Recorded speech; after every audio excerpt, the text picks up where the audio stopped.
Hi, this is Kamala Murphy, and you are listening to the Heart and Chutzpah podcast, where we talk about giving ourselves permission or having the chutzpah to just claim a right to live really juicy, luscious lives. With our big hearts, we're going to face love and loss, heartache and healing. We'll fall down and rise up again. And through it all, we'll develop our heart and our chutzpah, and we'll find our way to our own unique, luscious, and amazing life. Thank you for joining me. Enjoy this episode. Hello, everyone. This is Kamala Murphy. Welcome to this episode of the Heart and Chutzpah podcast. I'm so glad to have you here. And today I am so excited to welcome a fascinating guest who is just doing wonderful, heartfelt, amazing things in this world. Her name is Dawn Manske, and she is the founder of Made for Freedom. And there's so many aspects of this that I want to share, and I just almost wanted to have Dawn jump into her story. But first, let's welcome Dawn. Welcome, and thank you for being here today. Thank you so much. I'm thrilled to be here. Great. Well, Dawn has a background in education and degrees in education and theology. And she has been on an adventure of things that she had not really planned on, but was led by God, led by Spirit to take on some things that she probably never would have imagined, as she started out. So, Dawn, I just really want to just open this up for you to share your story and tell us a little bit about that. This being Heart and Chutzpah, your story has a lot of heart and that, whoa, didn't expect that. And drawing on God's strength, the strength that God gives you to do maybe the unimaginable. So tell us a little bit about your background and how you came about with Made for Freedom. Will do. It's, I live in St. Louis. I grew up in St. Louis, so you could say I'm a St. Louis girl.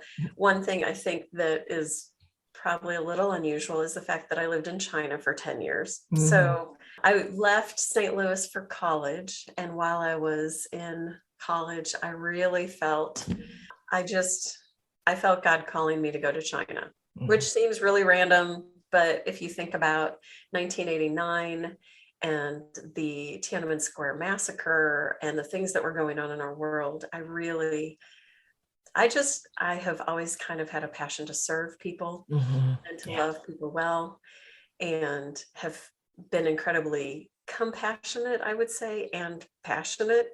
So, and wanting to live faithfully. I would say that's what I seek in life more than anything, is just to be faithful. And when I feel God's calling me to go to China, I go. And so I graduated from college and went to China, and I thought it was going to be 1 year, and it ended up being 10. 10. So, wow. It wasn't what I expected or my family, but that's what happened. And while I was there, I think it's so interesting because that was a long time ago. But I saw things with my own eyes. I was in relationship and I met people, and I was in relationship with people who helped me understand some of the foundation for what I'm doing now. Mm-hmm. One thing that I talk about often is the 5 key components of exploitation. And, and I use my hand to just walk through it because it's just easier to explain, because some people say, what does Made for Freedom do? And I'll say, okay, well, when you have 5 key components of exploitation, you have vulnerabilities, you have perpetrators, procurers, you have exploitation, you have rescue and restore, and then you have return and reintegrate. Mm-hmm. And when people say, what does Made for Freedom do? I say, well, our focus is providing dignified employment for the people here who have been rescued and have come out of exploitation, but also providing dignified employment here so that people are not so vulnerable to exploitation and maybe they don't end up in it. So Right. it's providing dignified employment here and here. And when I say here and here, and I haven't done my hand, it doesn't work. Right, exactly. And what I didn't mention is that Made for Freedom really is an organization that helps people who have been victims of exploitation in the sex trades. And this is one of the things that seems so powerful to me, that, here in my nice little suburb, it's not top of mind. So meeting you, Dawn, it's been eye-opening. And I think this is part of that chutzpah thing. It's like, breaking our hearts open so that we become more aware of what's really happening in the world outside of like my nice little suburb. And it's one of those things until you get hit with it, until you have a better understanding of it. So I think a couple of the things like vulnerabilities, a couple of the major vulnerabilities are extreme poverty and devaluation of the girl child when you're looking worldwide. Right. So right. when I was living in China and I was going with some friends just to visit orphanages because we were just loving on little orphans because they had no family. When I walked in and I saw rooms full of little girls, that hit me. I was like, oh, and that's where I started to understand devaluation of the girl child. Yeah. We don't understand it in this country, Right. like nearly, are there still things that we could achieve as women in the United States? Absolutely. Yes. But do we experience devaluation like To others? that extent? No, No. not even close. And so that was huge, like understanding that vulnerability. And then I met children who, because they were coming from very poor families, had been not taken. We think that exploitation or human trafficking is physical grabbing and stealing. No, it's more often it is deception. It can be force, but it's usually fraud or coercion. And so people would go into a very poor village and the people that I'm talking about are part number two, the procurers and perpetrators. These are people. Vulnerability is just a situation. Right. But there are procurers and perpetrators that are experts at identifying the vulnerability. And so they would go into these very poor communities and they would look for the most vulnerable families. And if the family was already struggling and then there was a death of a parent or a job was lost or there was some natural disaster, which made them even more vulnerable. When you don't know how you're going to feed your children and someone comes along and says, oh, I could take your child to the big city and they can get a really good job and make good money. You think that's great. Right. Right. Wonderful. And you go, oh, yes, please take care of my child. When in reality, that person takes the child to the big city and uses them as slave labor. And so this extreme poverty. So I was seeing these things. I was meeting children who had been through these situations and were being exploited or were very likely to be exploited. So, and excuse me, Dawn, these are really often very young children. Is that true, or is there? It really doesn't matter their age. It depends. So being vulnerable, like these little girls, like these baby girls, one of the other vulnerabilities that just is so dangerous is lack of support from friends and family. Yeah. That's one that we see more often in the United States. Think of kids in the foster system. And that's the same thing. Like these little kids, these baby girls didn't have a family. They had no family. So there obviously was no support from family, maybe support from friends. So lack of support from friends and family is another major vulnerability. So yes, vulnerable. Does that mean they're going to be exploited? Not necessarily, but they're incredibly vulnerable. So the chances are much greater. Right. In the United States, and I don't remember exactly what the stat is, but children aging out of the foster system, okay, at 18, they can opt to leave the system. They can choose to stay in until 21, some do, or depending on the state. But for kids that age out of the system with no family, very little support from friends, between the high 80s and low 90 percentile, somewhere in there, I don't remember exactly, end up in one of three places or multiples: in jail, homeless, or being prostituted out, because they don't know how to support themselves. So you've got these vulnerabilities. When you look at human trafficking, these are major vulnerabilities that lead to it. It's not absolutely going to happen. Right. But poverty, devaluation of the girl child, lack of support from friends and family, procurers, perpetrators watching and grabbing them and dragging them into it. But, so fast forward a little bit, I was back in the United States. I was at grad school. I was going to seminary and went to an informational meeting. And there was a video of this undercover reporter took. He just went through Cambodia and was asking for the youngest girls he could find. And here's this video, and I'm watching this video where he goes into this back alley, and they take him into a little room, and they bring in like maybe 8 to 10 girls, ranging from ages 7 to maybe 13. And I just thought, how is it that we live in a world where there are people who want this, where there are little girls that are growing up like this, and there are adults forcing little girls to do this. Wow. And that was when it really kind of opened up in my mind, and I was like, this is way bigger than the orphans that I saw in China, or the street kids that I knew that had been brought to the big city from, their small villages. The sex trafficking thing just broke my heart, and it weighed on me for years. Yeah. And, kind of like you were saying, I live in my nice little bubble in my suburbs.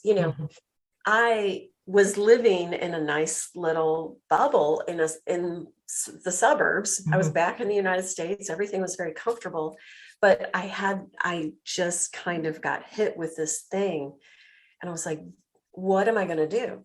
Yeah.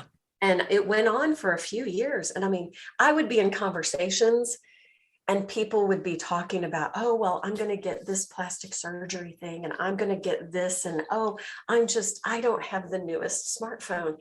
And these things were just driving me crazy. I was really not a good conversationalist during these because anything that came up, I took it back to, there are little girls being sold for sex. You don't understand problems. Don't whine to me about not having the newest smartphone. Right. When there's a 6-year-old that's being forced to do this. And so I need to take a breath here. Just like, wow. Right. But I think I needed an outlet. I had seen it. I understood it, not completely. Right. But I was like, I have to do something. Yeah. What am I going to do? And I think the tension was, what am I going to do? Yeah. How can I help? What can I do from St. Louis? And I started doing research trips, and I was learning more about it, but there was the combination. How did I go from, I want to do something, to starting a business? So the strange combination of things. I have this passion to do something. Okay. So I've got that over here. And then after I saw this video, this is like a really quick little blip, but ran into this guy that I'd known, had met a couple of times. I didn't remember. I had no clue who he was, but after 8 years, 10 years, I was like, yeah, but he's a nice guy. I'll marry him. Okay. Another story, but I did. We'll have to come back to that. I have to say it, because when we got married, I got 2 wedding gifts that tied into this thing. So I told him, I was like, oh, I saw these really cute sandals.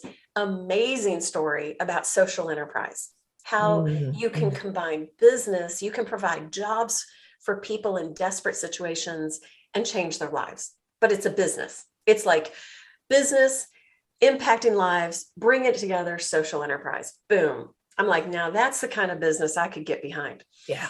And so here's this atrocity. Here's this understanding of social enterprise. And so those sandals were a wedding gift. And then another wedding gift was several pairs of these pants that a friend of mine brought from Thailand. Mm-hmm. I had one pair, loved them, and could not find any more in the United States. And I'm like, you're coming from Thailand. Can you bring me some pants? So, of course, the next day we're leaving for our honeymoon. What do you think I'm wearing? The pants. I'm wearing my new pants and my new sandals. Sandals, right? Well, of course, you're traveling. And I just got them. These are my new things. And so literally we're going through the airport and a TSA agent is like, oh my gosh, I love your pants. Where'd you get them? And I'm like, Thailand. And then we get on the plane and the flight attendant says, those are so cool. Where can I get some pants like that? Thailand, and this was just the beginning of women coming out of the woodwork and saying, where did you get those pants? I want some pants like that. I have to say that when I first was looking, doing some research on Made for Freedom, and that story had come up, and it's like, oh, I want some of those pants. Which I'll kind of wrap that. But so it was this combination of, here's this atrocity, here's the social enterprise concept. Yeah. And here is these crazy pants that I love, but obviously I'm not the only one interested in these pants. There's interest here. There's interest. Yes. Yeah. And my thought was, I could import pants. Mm. I don't want to import pants. I don't want to sell pants. Like, I don't want to start a business selling pants. But then I couldn't lose these two things. And I was like, oh, but if these pants could be the foundation of a business that could help people coming out of this situation, that's a business I could do. Dawn, I'm just getting chills. It's like connecting the dots, saying yes to what spirit is leading you to. It's like, wow. I'm just getting chills. So that's how Made for Freedom came to be. Like it and God dropped it in my lap for sure. But I will say, so I'll try to be quick about how this thing happened, because if you hear this and you're like, oh my gosh, I want some pants, I need to just kind of break some news to you. I started figuring out how to write a business plan. I did research trips. I met groups all over the world that were providing dignified employment, providing really amazing jobs for survivors and those who were at risk. And I met a group and they started making pants for us. We redesigned the pants. So they're fisherman pants that I got from Thailand.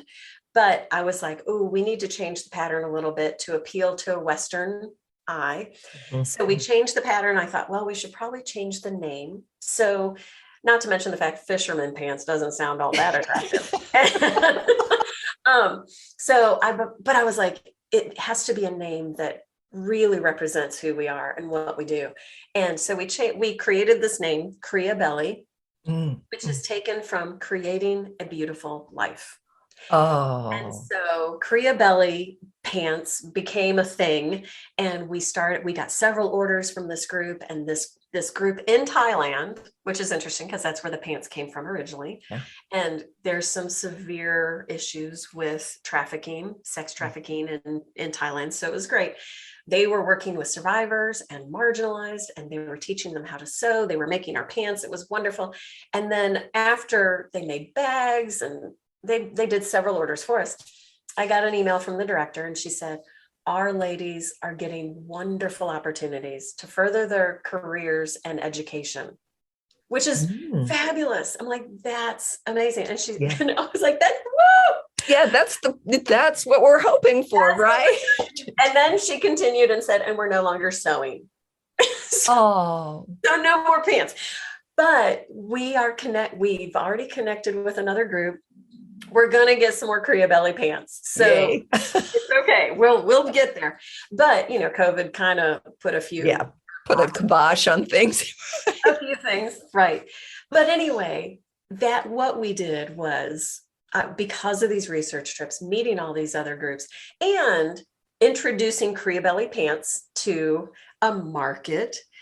It was really funny because some of my friends are just really honest and like, I would never buy those pants. And I'm like, okay, but it's not about the pants. Right. It's about providing dignified employment. It's about providing really good jobs that reduce the vulnerabilities for people in really marginalized situations and give a new hope and a new opportunity to people who have survived exploitation. So I'm fine if you don't like the pants. If you love the pants, great. I do too. But it's okay if you don't like the pants. What about some of these other products that are providing really good jobs for women coming out of red light districts, marginalized artisans, refugees and immigrants? So we partner with a bunch of different centers. So now what we have is we have products from about 15 different centers. We have women coming out of domestic violence situations. They're not able to support themselves otherwise. They've been through this traumatic situation. They're very vulnerable to being exploited because they're in a difficult situation. Right.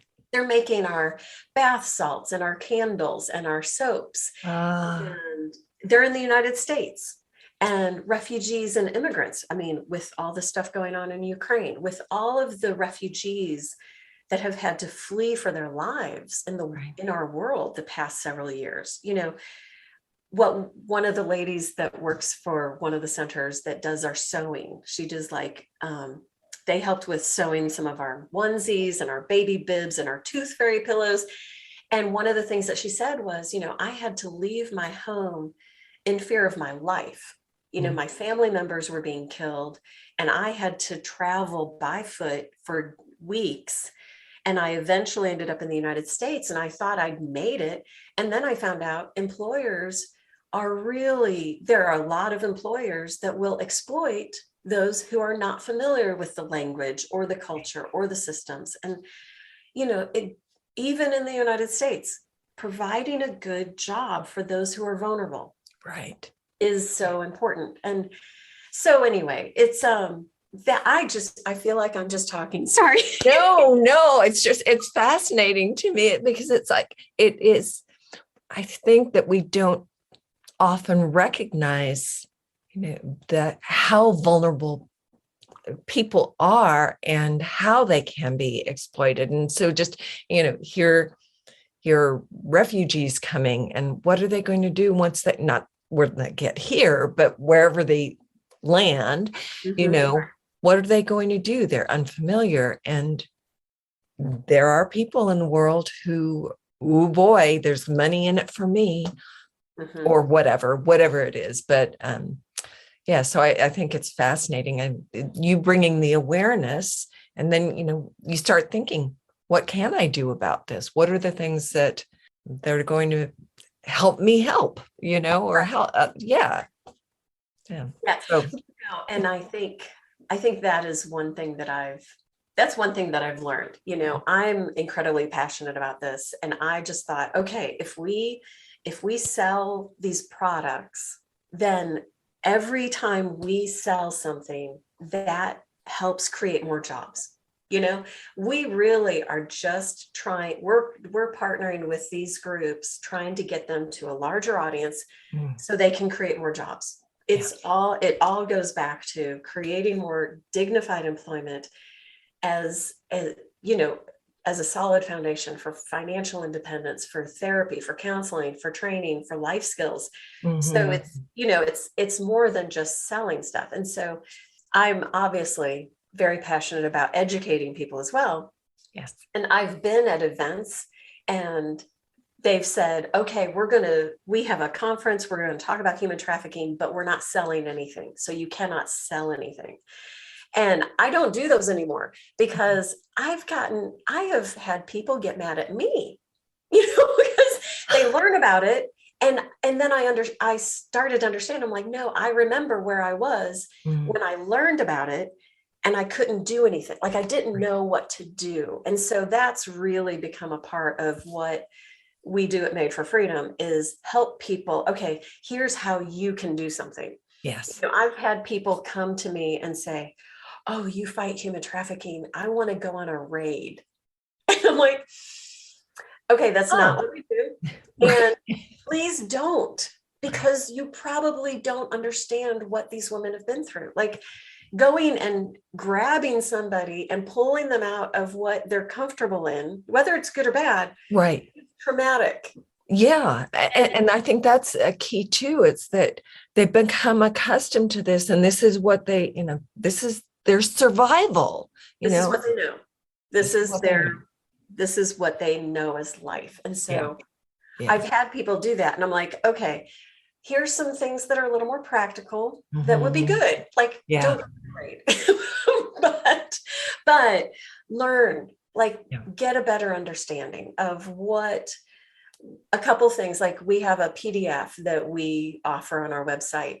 And it's like, do you know what the red flags are? If you were out in the shopping center and you saw a young lady and an older man, would you know the red flags to look for? Right. Would you be aware? Could you be a set of eyes to help identify that and do something about it? So learn what the red flags are so that you're more aware. Learn what the risk factors are. I've covered a few with poverty, lack of support from friends and family, but what are the risk factors? And what are some things that we can do? I think a very easy thing is we all are purchasing things. And I'm not going to say buy everything from Made for Freedom. I will say, if you buy from Made for Freedom, you're providing dignified employment. There you go.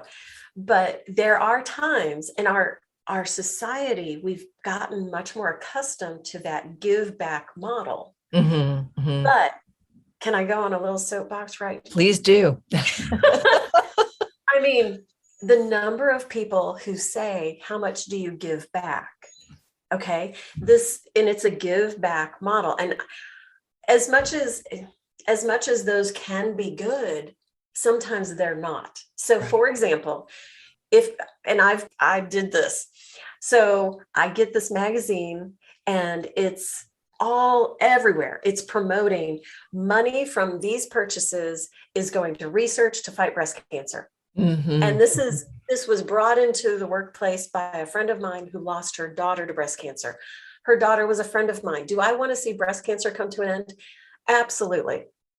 So I'm flipping through the magazine. I'm like, okay, if this money is helping with the research to fight this, great. I see a scarf. It's pink. I like scarves. See, I'm wearing one. I like pink. And it's more than I would normally spend on a scarf. I'd say kind of considerably more. But I'm like, you know what? If the money is helping to do this, it's for a good cause, right? And this was right when I was starting Made for Freedom. So I was starting to understand the fashion industry a little bit more. So I placed an order for the scarf and it took about a week to come in or something. And while I kept seeing this magazine. So I'm flipping through, and after a few days, I saw the little teeny tiny print and I was like, oh, what's this say? 0.05% goes to research. And I was like, are you kidding me? Wow. All over. It's like, oh, this money's going to this. This money's going to this. And it's a great marketing ploy. And yes, you are giving 0.05. I'm like, are you not even 0.1? Right. Like, are you kidding me? And as I was, like I said, I was learning about the fashion industry. And right around that time was when the collapse of the sweatshop in Rana Plaza in Bangladesh happened. Like over 1,000 people died. And I'm like, wait a second. What I don't know is, where was this scarf made? If this scarf, okay, it's a scarf and it's pink and I like pink and I think it'll be pretty, but did you get this made at a sweatshop in Bangladesh for pennies on the dollar? And you're telling me it's doing all this good, but you're actually at a sweatshop providing poverty wages, which leads to generational poverty, which means you are feeding one of the major vulnerabilities of extreme poverty, which leads to exploitation. You're actually part of the problem. But all you're doing is saying, oh, we're helping fight this. So this whole give back, when people ask, and I'm glad the people are asking, like, how much goes back? And there's so much, as you have heard, there's a lot that goes into that. It's Mhm. not just how much do you give back, but what's your supply chain? Like, that's Right. a better question. What's your, Right. are you buying this from a sweatshop? Because I don't want to be part of that. Right. I don't care what percentage is, okay, that's great. You're given a percentage, but provide good employment. Yeah. You Which don't, is what I love about what you're doing, because it really is, the products are being made by women who are already vulnerable, or that they have become out of the trade. And so it's like, uh, it just builds on the dignity, as you've mentioned. It's like bringing more dignity to these people, so that they don't have to get caught back up in the web again, which is just, right. I think it's just amazing. It's amazing. Well, Yeah. thank you. So yeah, I would say, if you want to do something, continue learning about it. Just be more aware, keep your eyes open, but also advocate for them, Mhm, so mhm. educate yourself and share that information with people. Right. Look at your purchases, do what you can. And it's hard to really dig into supply chain. There are a lot of companies, they don't want you to know about their supply chain, Right. Right. or they're too big. But our ability to ask questions in social media Yeah. and, really call into account, some of these companies is amazing. But look at what you're purchasing. Try to purchase well, so that you're providing dignified employment. And then there's this group of women that I encounter, and they come along and they're like, oh my gosh, this is really cool. How can I do more? I want to Mhm. help you do more. And because I very much understand that desire to, like, okay, I want to do something. We've put together this program. It's called DEEP. And it's an acronym for Dignified Employment Empowers and Protects. So Uh, mm, it's everything that we talk about, but I go through much more in detail the 5 key components of exploitation. And I give examples, and I would call it kind of a trafficking 101, just really understanding that better, but mhm. also providing an opportunity to sell made for freedom products. So if you wanted to pull people together and just do the education piece, but I have found, after people understand, they want to do something. And when they hear about made for freedom products and you say, oh, I'm not selling any, they might not be happy with you. Right. Right. Because you've given me a taste. Now I Yeah. want more. Right. Right. So you've told me how I can help, but you're not going to let me help. Right. That's so anyway, we've put together these DEEP programs because I've just encountered so many women like that. And I get it. I spent 3 years trying to figure out, how do I do something? Yeah. So, Yeah. but can I show you one of my Yes, favorite? I was just going to ask you. And, as you know, Dawn, I've mentioned that, the listeners to this podcast are often women with big hearts who long to be of service. I mean, Mhm. that's sort of our value. I mean, we really want to do something and to be of service, so to know more about something that's horrific and it's going on worldwide. Mhm. This education piece, all of it is amazing. So thank you. And so, yes, you were going to show us a couple of pieces. I have a couple pieces I love, but I will tell you, I'll send you a link and you can send it out to your listeners. And on that web page, I have the free PDF. I have links to some of our bestsellers if you like some of the products. And I also have information about the DEEP events. Great, So great. all of that can be found on one page, and you can point people there. Yeah, that'll This be in the show notes. in the show notes. This is one of my favorite pieces. So this is stainless steel. This was made by women coming out of red light districts in Northern Asia. Mm, And it has, oops, nope, this is a different center. We have all these different groups. I have to remember which one. This is actually women coming out of red light districts in Southern Asia. And they have like several different locations in different countries. It's a really great organization. They send outreach teams. Okay, no, but I'm going to tell you another story before I show you. They Please. send outreach teams into the community, and they get to know the girls working in the red light districts. They get to know the shop owners. They get to know the brothel owners. And when I Mhm. first heard that, I was like, really? Huh. Right. But then, because I visited and I got to know some of the people, and she said, yeah. And one of the brothel owners at a certain point, after building a relationship with them, brought all of her girls together and said, go home to your families. Don't ever do this again. And she turned her space into a restaurant. Wow. These outreach teams are impacting the entire attitude about women and their Mm. value Mm. and dignity Yeah. of people, not just women, but everyone. Right. And Right. so I was just like, oh, dang. So Yeah. anyway, that group, actually, they made both of the pieces I'm going to show you. I could show you so many pieces. I love talking about our stuff, but this one, so it's a bar, and it says, it has writing on three sides. It's going to be hard to show you, but it's engraved on three sides, and it says, seek justice, love mercy, walk humbly. Oh. And one of my favorite stories about this is probably our bestseller. People Mhm. love this. They throw it on and they wear it, and they're like, gosh, it's such a great reminder. Seek Oh, justice, yeah. love Yeah. mercy, walk humbly. But when I had a prosecutor come up to me, her job is prosecuting traffickers. Mhm. She came up and she said, you know what? I bought this from you a couple of years ago, and every time I go to court, I wear it so that I Oh, remember what my job is: to seek justice, love mercy, and walk humbly. So I, you've mentioned this to me before, and I get chills every single time. It's just, I love that. I just love that. yeah, that blew me away. I was Yeah. like, I thought we were just going to be selling stuff and providing dignified employment, but the people who purchase our stuff, when someone asks them, they become the advocate. And Yes.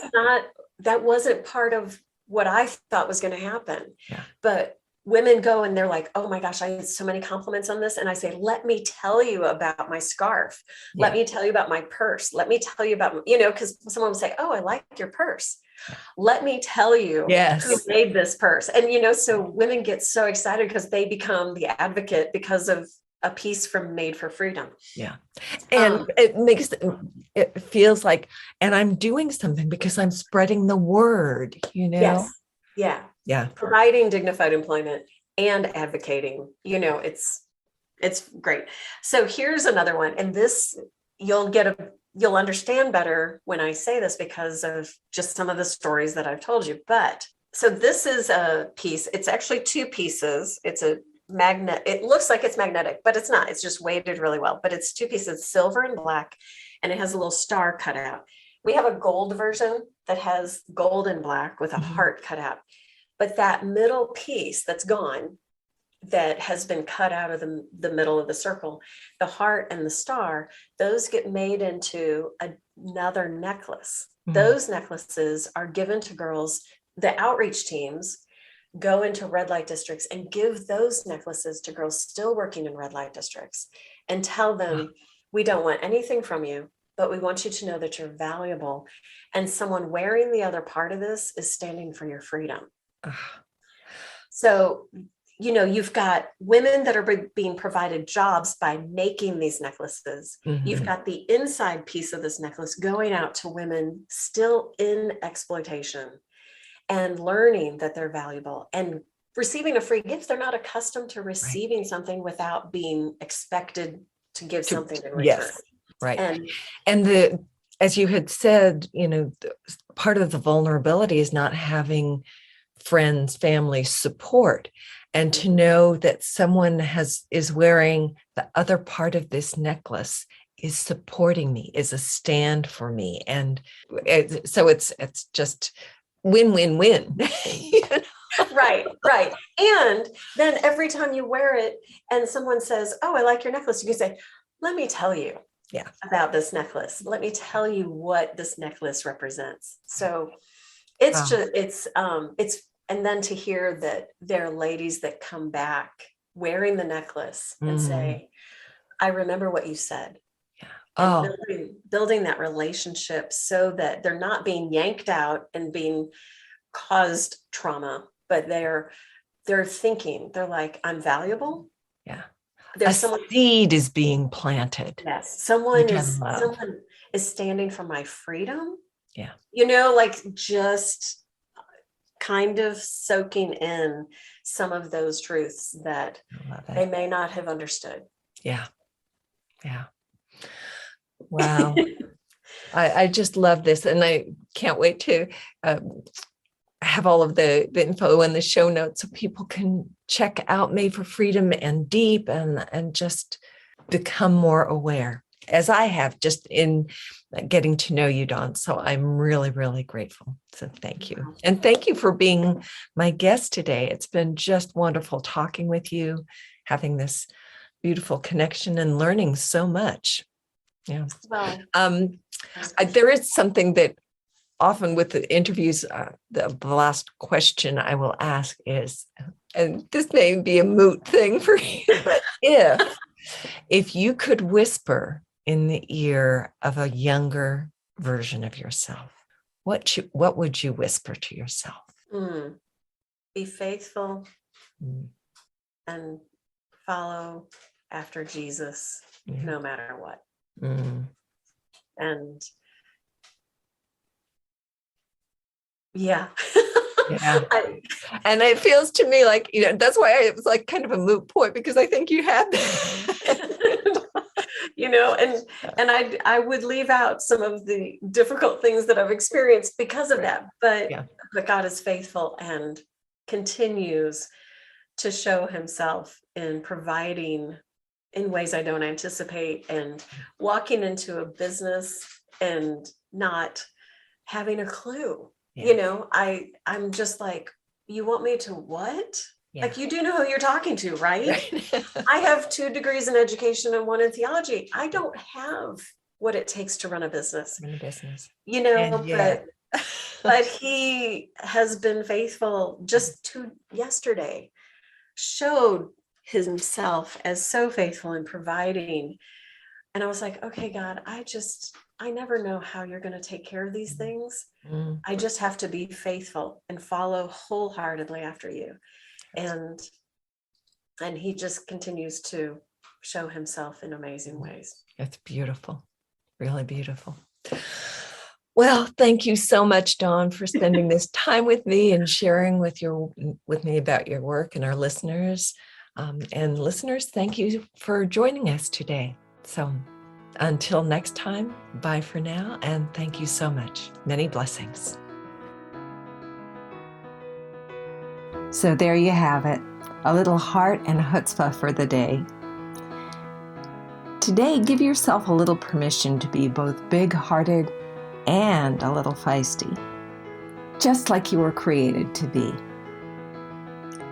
Thank you for joining me. I hope you'll reach out to me via social media at Kamala Murphy, and it's Murphy with an EY, or at my website, kamalamurphy.com.